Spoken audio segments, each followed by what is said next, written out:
forget to subscribe my channel Hang Duk Mana Sas. Assalamualaikum, selamat datang lagi ke channel Hang Duk Mana. Mari kita dengar respon Iswadi Morning terhadap tiada Walot UMNO Kedah akan serta EPN, kata Mahathir. Dan juga kita dengar respon Iswadi Morning terhadap pertemuan KJ dengan Muhyiddin Yassin. Okey tuan-tuan, mari kita dengar respon Iswadi Morning. Di akhir nanti kita akan komen macam biasa. Berkenaan kita pindah pula ke cerita Walot di Kedah. Cerita Warlot di Kedah. Okey, tiada Walot UMNO Kedah akan sertai PN, kata Mahathir. Tiada Walot ataupun pemimpin utama UMNO Kedah yang akan menyertai PN sebelum pilihan raya negeri diadakan.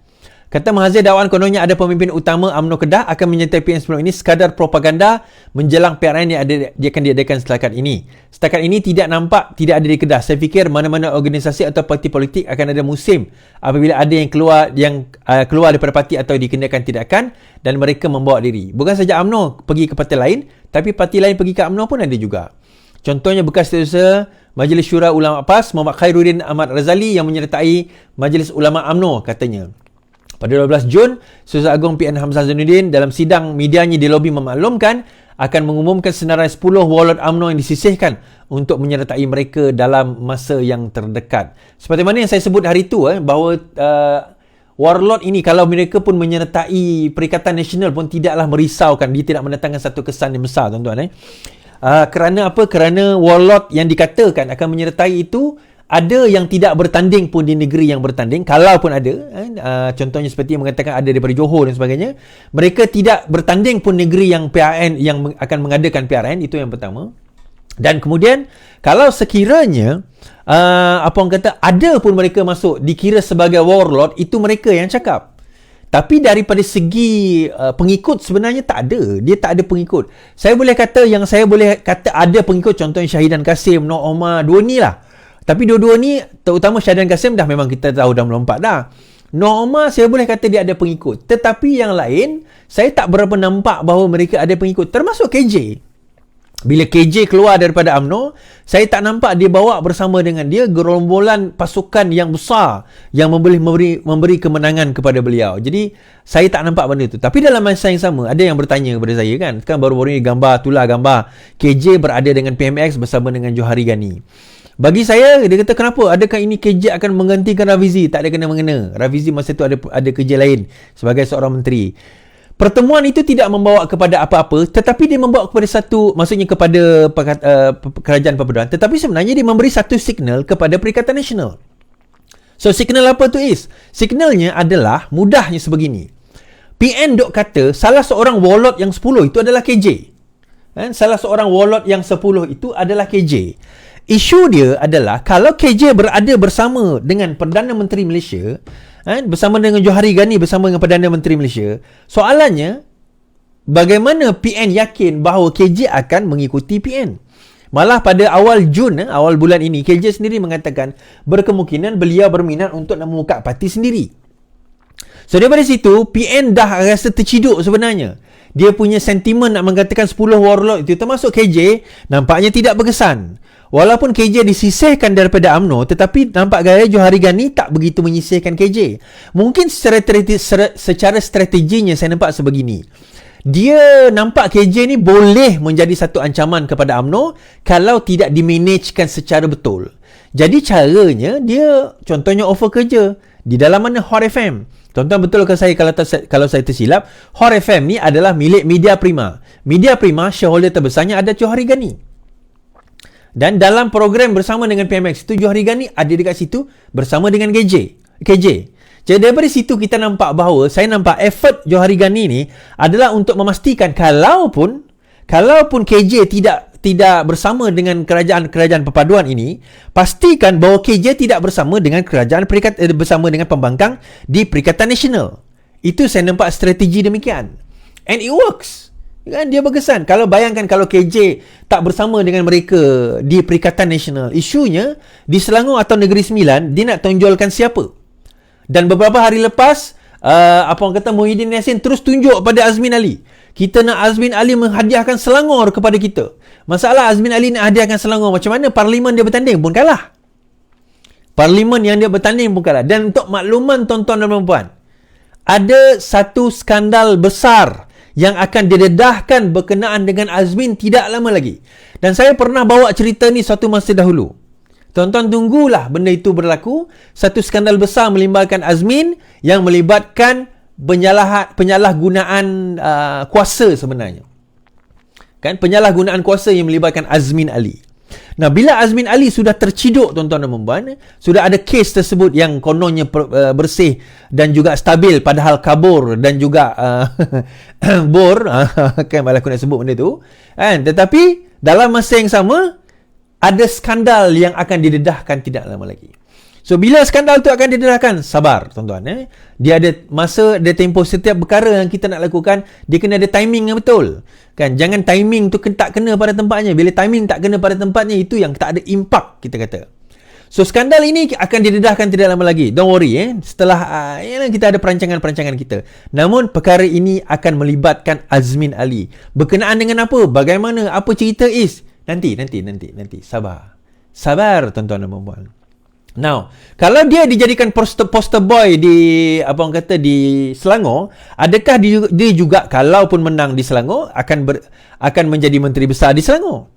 Sebab dalam masa yang sama PAS mengatakan bahawa mereka ada calon-calon untuk nak menjadi menteri besar. Mereka merasakan bahawa itu adalah lebih baik PAS menerajui Selangor berbanding dengan Bersatu. Kan, berbanding dengan Bersatu. Jadi itu satu tindakan yang bagi saya sangat sangat perlu kita katakan dalam kita nak memastikan bahawa tindakan yang kita nak lakukan ini dalam nak memastikan bahawa Azmin Ali, dalam memastikan Perikatan Nasional itu tumbang, terutama di Selangor dan juga negeri-negeri yang bertanding seperti Penang, seperti Negeri Sembilan, itu yang pertama. Tetapi dalam masa yang sama juga, apa dia tuan-tuan? Iaitu di Kedah. Kan? Di Kedah, adakah dia mempunyai kuasa yang membesar untuk nak memberi kesan KJ ni, memberi kesan kepada Kedah. Sebab nampak gayanya berkemungkinan besar even Mukris sendiri pun dah mula, Mahathir sendiri pun dah mula nak menamakan Mukris sebagai calon menteri besar. Kan, malah rundingan itu bersama dengan Hadi itu adalah tidak lain tidak bukan kalau sekiranya berlaku kemenangan di Kedah, nama Mukris adalah antara yang nama akan dinaikkan. Tapi hari tu Mukris kata tak is. Mukris tak tahu apa-apa. Saya kata ni perancangan Mahathir, bukan perancangan Mukris pun. Mukris ni dia ikut je apa bapak dia kata. So itu KJ kalau kita tengok KJ sendiri berkata pada 20 Jun 20 hari ni KJ kekal tanpa parti buat sini tapi sokong PN pada PRN katanya. Ini tulisan lah. Sejak kekalahannya pada pilihan raya umum lalu, tindakan seterusnya oleh Khairi sentiasa menjadi teka-teki. Bagaimanapun The Star yang meminta sumber melaporkan bekas menteri itu akan kekal tanpa menyertai mana-mana parti buat masa ini, tetapi bakal berkempen untuk PN dalam pilihan raya negeri yang akan datang. Menurut sumber itu, Khairi telah memaklumkan pendedahan itu kepada pengurusi PN dan Presiden Bersatu ketika pertemuan mereka semalam. Now, saya boleh komen benda ni tuan-tuan. Even kalau dia nak berkempen kepada Bersatu pun, impak dia tak besar kalau sekiranya dia sendiri tak nak menyertai Bersatu. Dia sendiri tak nak menyertai Perikatan Nasional. Dia umpama orang nak jual ubat kurap, tapi badan dia sendiri penuh dengan kurap. Umpama macam itulah. Dia sendiri suruh meyakini Perikatan Nasional, suruh meyakini Perjuangan Bersatu, tapi dia sendiri tak nak menyertai Bersatu dan juga Perikatan Nasional. Kenapa?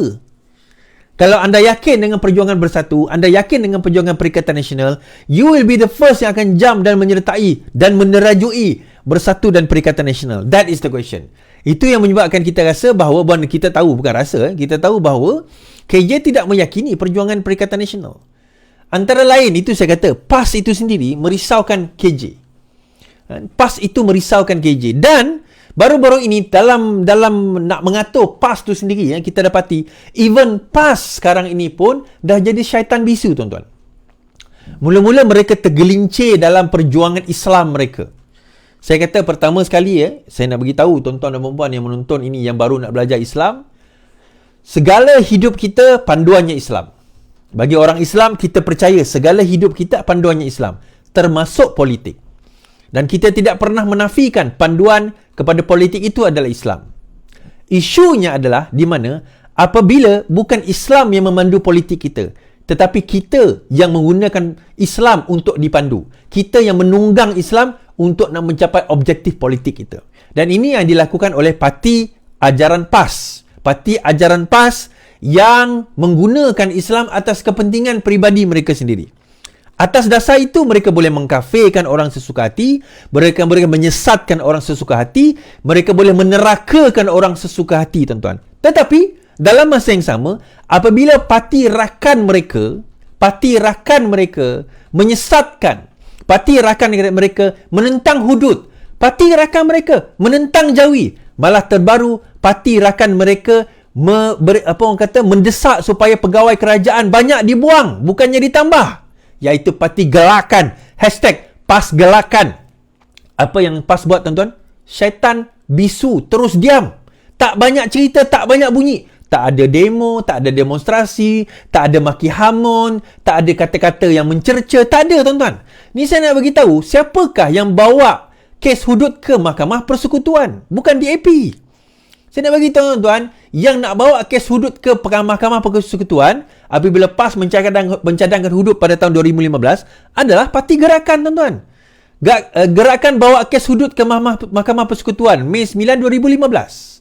Gerakan pada Jumaat memfailkan permohonan bagi mendapatkan kebenaran Mahkamah Persekutuan untuk mencabar kesahihan aknamen Kanun Jenayah Syariah 1993 yang dikenali sebagai hudud di bawah perlembagaan.